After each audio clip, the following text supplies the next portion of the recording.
Winome TV.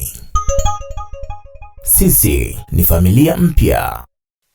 Na mama yangu kipenzi, dada yangu Zainabu, huyu amejitolea yeye kukusanya kuku kwenye vijiji vyetu vyote vya hapa Singida kwa kiwango chochote, na paka dakika hii tunavyozungumza na wewe, kuku unaona hapa chini tumeshaweza kukusanya zaidi ya kuku 200,000 kwa ajili ya hii shughuli tu, kwa ajili ya festival.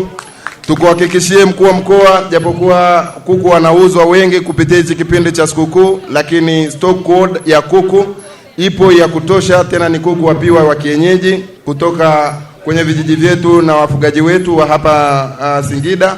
Lakini pia kupitia kampuni yetu kubwa ya Puma Harvest, tumeendelea kushirikiana nao kwa ukaribu kupata ladha ambazo ni tofauti za kuku.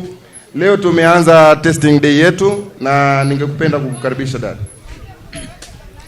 Asante sana. Kwa jina naitwa Zainabu Rajabu, ni mkazi wa mkoa wa Singida.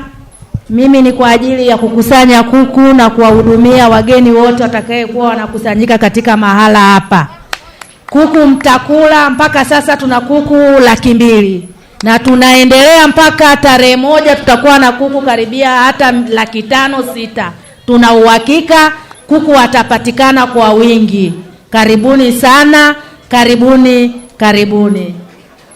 Hawana, kwa sababu tunapitia katika vyombo vya wataalamu, wanahakikisha, ndipo tunaingiza katika mahala hapa.